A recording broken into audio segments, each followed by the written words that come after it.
Hello दोस्तों। तो इस एपिसोड की शुरुआत भी सेम वहीं से होती है जहां पे इसका लास्ट एपिसोड एंड हुआ था।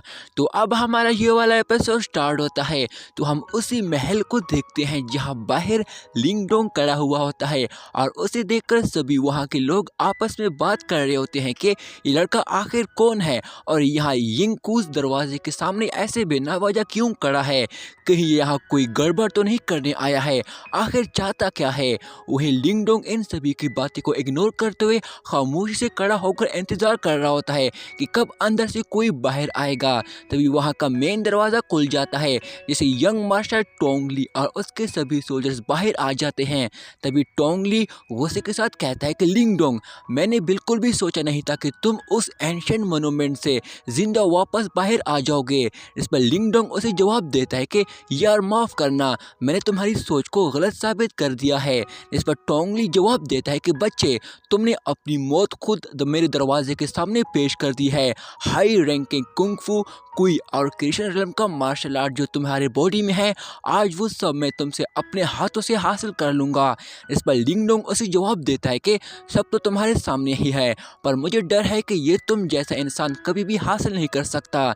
इस पर टोंगली गुस्से के साथ उसे जवाब देता है कि तुझ में कुछ ज़्यादा ही घमंड है और अटैक करने जाता है। पर तभी वो एल्डर उसे रोकता है और कहता है कि आपका मिस्टर जियाओ ये बिल्कुल भी नहीं चाहता कि आप इसके मुंह लगो, इसलिए प्लीज़ आप ये बच्चा मुझ पे छोड़ दो। इसके साथ ही वो आगे बढ़ता है और लिंग डोंग को गुस्से के साथ कहता है कि लिंग डोंग, आज मैं तुमसे अपने क्लैन के बेटी की मौत का हिसाब लूँगा। इस पर लिंग डोंग उसे जवाब देता है कि एल्डर, उसे मारना तो मेरे लिए सबसे आसान था। इस पर वो एल्डर गुस्से के साथ जवाब देता है कि बच्चे, आज मैं तुम्हारे हड्डियों के टुकड़े टुकड़े कर दूंगा। इसके साथ ही वो अपनी स्पिरिचुअल पावर से अपनी स्पीयर वेपन बाहर निकाल लेता है और फिर तुरंत ही लिंग डोंग पे अटैक करने जाता है। और जैसे ही लिंग डोंग पे अटैक करता है, लिंग डोंग बड़ी आसानी से उसके अटैक से पीछे हट जाता है। पर वो एल्डर रुकने वाला नहीं था, वो दोबारा से लिंग डोंग पे अपनी स्पीयर से अटैक करना शुरू हो जाता है। पर लिंग डोंग बड़ी आसानी से उसके हर एक अटैक से खुद को बचा रहा होता है और फिर उससे बचते हुए उसके स्पीयर के ऊपर खड़ा होकर वो उसे कहता है कि लगता है तुम बस यही सब कुछ कर सकते हो, जैसे मुझे लगता है तुम्हारी वो इंजरी अब तक सही से हील नहीं हो पाई है। पर वो एल्डर अपनी अटैक से लिंग डोंग को पीछे कर देता है। पर तभी लिंग डोंग भी अपनी स्पिरिचुअल पावर्स की मदद से अपनी स्पीयर वेपन को बाहर निकाल लेता है और नीचे जाकर उस एल्डर पे अटैक करना शुरू हो जाता है। वो एल्डर अपनी स्पीयर वेपन की मदद से उसके अटैक को रोक रहा होता है, पर तभी लिंग डोंग बड़ी तेजी से उस पे स्पीयर से अटैक करना शुरू हो जाता है, जिसे अब डिफेंड कर पाना उस एल्डर के लिए मुश्किल होने लगती है। जिसके साथ ही वो लिंग डोंग के अटैक से वो पीछे दूर जाकर गिरता है। ये देखकर टोंगली उसे कहता है कि एल्डर हुआगू, आप ठीक तो हो ना। पर तभी वो एल्डर खुद को किसी तरह संभाल लेता है। पर तभी लिंग डोंग खुद से कहता है कि मुझे इस वक्त बस दाओ जी और याओ यान की फिक्र हो रही है, पता नहीं वो क्या कर रहे होंगे। जिस पर वो उस एल्डर से कहता है कि एल्डर हुआगू, क्या ख्याल है, तुम अभी भी इस फाइट को आगे कंटिन्यू रखना चाहते हो या नहीं। जिस पर वो एल्डर उठकर उसे जवाब देता है कि बकवास कहीं के, मैंने तो अभी अपनी फाइट खत्म ही नहीं की, अभी तो ये शुरुआत है। इसके साथ ही वो लिंग डोंग पे दोबारा से अटैक करना शुरू हो जाता है। वही लिंग डोंग भी बड़ी आसानी से उसके हर एक अटैक को अपनी स्पीयर वेपन से रोककर उल्टा उस पर अटैक कर रहा होता है और यहाँ पे इन दोनों के बीच दोबारा से फाइट शुरू हो जाती है। तभी यहाँ पे हमारा सीन चेंज हो जाता है, जहाँ हम एक मिस्टीरियस रूम में दाओ ये और याओ यान को देखते हैं जो कि चुपके से वहाँ अंदर आ जाते हैं। तभी दाओ ये खुद से कहता है कि मुझे यकीन नहीं हो रहा है कि मुझे ये वाला मिशन भी इस स्टूपिड टाइगर याओ यान के साथ मिला है, पता नहीं मैं बड़े आराम से अपना काम कर पाऊंगा या नहीं। और इतना कहते वो याओ यान के साथ वहां से आगे चला जाता है। तभी यहाँ पे हमारा सीन चेंज हो जाता है, जब हम राजकुमारी को देखते हैं जो कि बैठकर अपनी स्पिरिचुअल पावर्स की कल्टिवेशन कर रही होती है। वो मन लगाकर अपनी स्पिरिचुअल पावर्स की कल्टिवेशन कर रही होती है।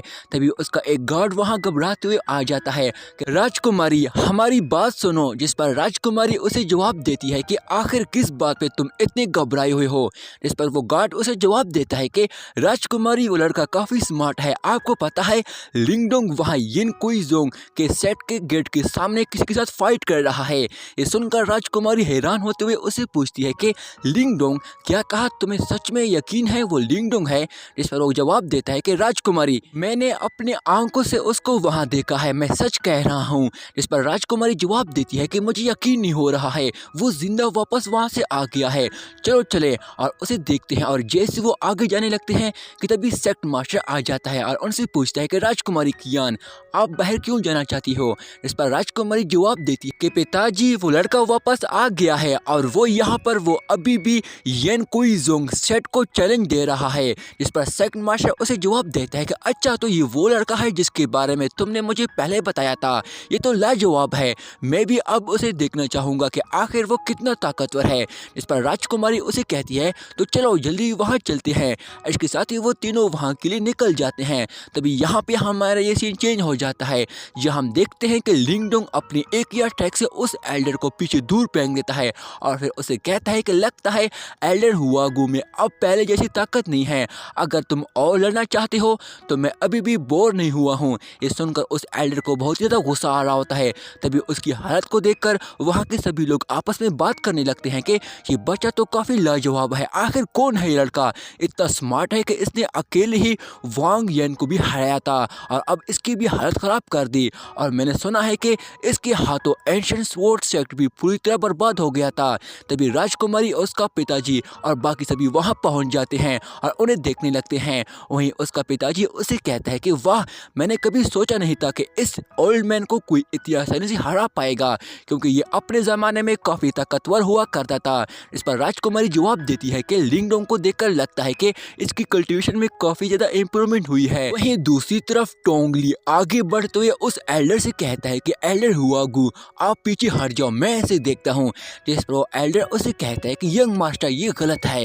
इस पर टोंगली उसे जवाब देता है कि तुम्हें क्या नहीं लगता तुम्हारी इस हरकत की वजह से मैं अपनी येन कू सेट के साथ अब कितना शर्मिंदा हो गया हूँ? ये सुनकर वो एल्डर तुरंत ही खामोश हो जाता है। जिस पर टोंगली लिंगडोंग से कहता है कि स्मार्ट बनो बच्चे, किसी ओल्ड मैन पे हाथ उठाकर तुम खुद को कुछ ज्यादा ही ताकतवर समझ रहे हो। इस पर लिंगडोंग उसे जवाब देता है, मिस्टर टोंग, बकवास तुम जैसे करो वैसे कर सकते हो, मैं तुम्हें रोकने वाला नहीं हूँ। ये सुनकर टोंगली गुस्से के साथ वो उस पर अटैक करने जाता है, पर लिंगडोंग उसके अटैक से खुद को बचा लेता है कि तभी टोंग फुल स्पीड से दोबारा से उस पर पंच मार देता है। इसके साथ ही वो अपनी एस्केप टेक्निक की मदद से फुल तेज रफ्तार से लिंगडोंग पे अटैक करना शुरू हो जाता है।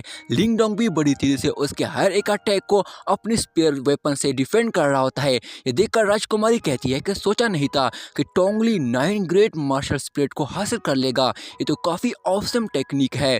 दूसरी तरफ टोंगली फुल स्पीड से लिंगडोंग पे अटैक कर रहा होता है, जैसे लिंगडोंग बड़ी मुश्किल से डिफेंड कर पा रहा होता है और तभी टोंग अपने बहुत सारे मार्शल स्पिरिट सोल बॉडी को क्रिएट करता है।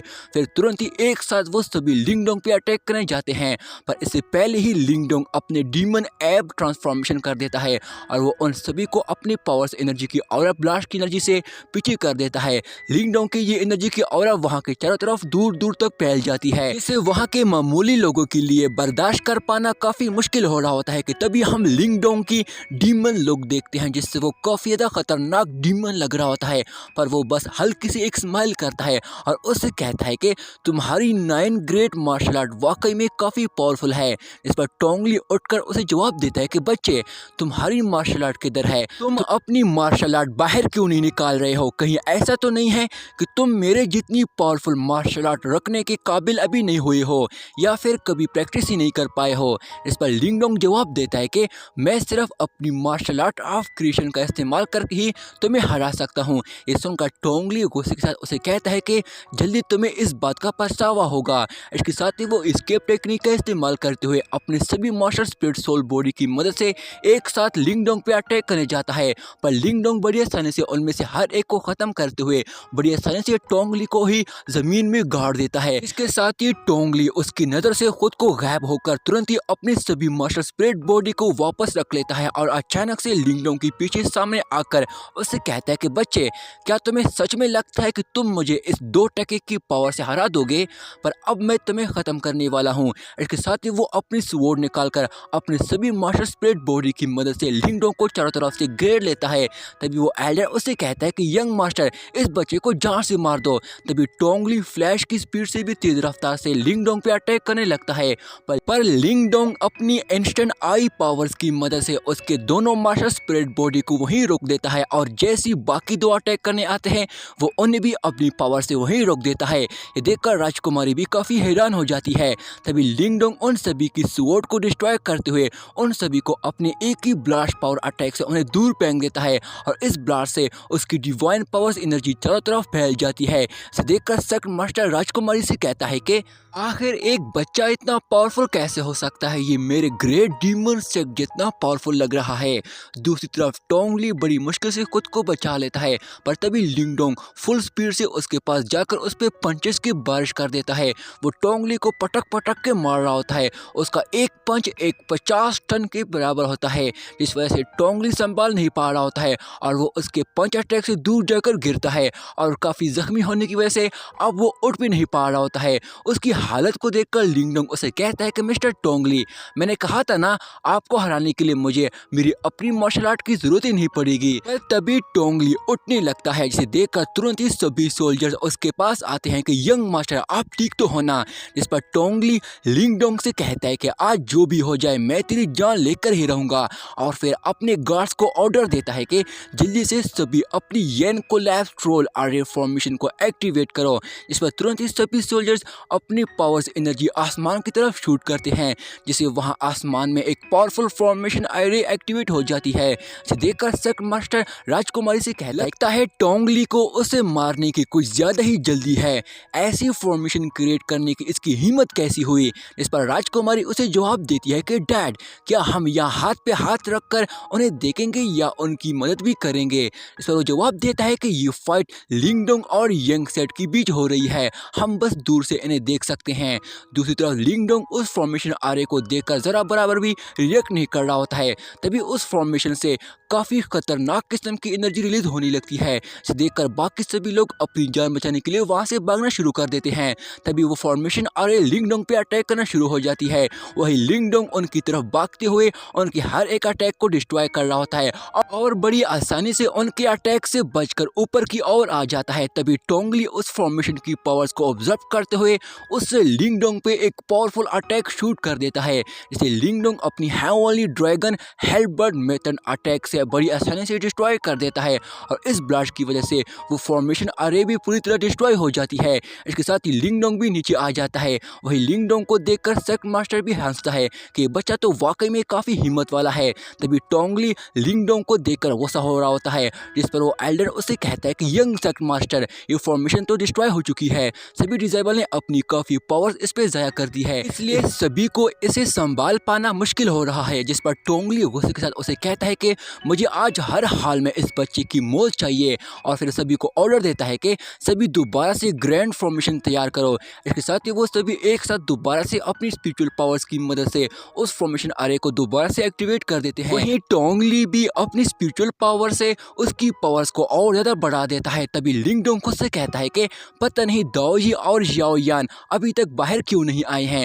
इसके साथ ही वो अपनी स्पीयर को घुमाते हुए थंडर स्ट्राइक अटैक क्रिएट करता है, और फिर तुरंत ही उन पे अटैक करने जाता है। वही टोंगली अपनी फॉर्मेशन आरे की पावर से लिंग डोंग पे अटैक कर देता है। इसकी वजह से वहाँ एक बहुत बड़ा ब्लास्ट हो जाता है। इसके साथ ही यहाँ पे हमारे सीन चेंज हो जाता है, जहाँ हम दाओजी और याओ यान को देखते हैं। यहाँ दाओजी उस चेयर के ऊपर बैठा हुआ होता है, जिसके साथ ही याओ यान उसे वहाँ से जाने को कहता है। इसके साथ ही वो दोनों एक अंडरपास के पास पहुँच जाते हैं। इसे देखकर दाओजी खुश होते हुए कहता है ये तो सच में एक रास्ता है, चलो अंदर जाकर देखते हैं। जिसके साथ ही वो दोनों अंदर चले जाते हैं, जहाँ से वो एक दूसरी जगह पर आ जाते हैं। वहाँ काफी सारे रूम होते हैं। इस पर दाओजी कहता है कि याओ यान, इस पर वो दोनों तुरंत ही वहाँ के सभी रूम में लिंग डोंग के ग्रैंडफादर को चेक करने लगते हैं, पर वहाँ उन्हें किसी भी रूम में कुछ भी नहीं मिलता। इसके बाद वो एक मेन डोर के पास पहुँच जाते हैं। इसे देखकर दाओजी कहता है कि स्टूपिड टाइगर, मुझे नहीं लगता कि यहाँ कोई ट्रेजर को भी छुपा सकता है। तभी वो दरवाजा खुल जाता है, जिससे काफी खतरनाक किस्म की डिवाइन एनर्जी आने लगती है। इसे देखकर वो दोनों तुरंत ही साइड पे हो जाते हैं।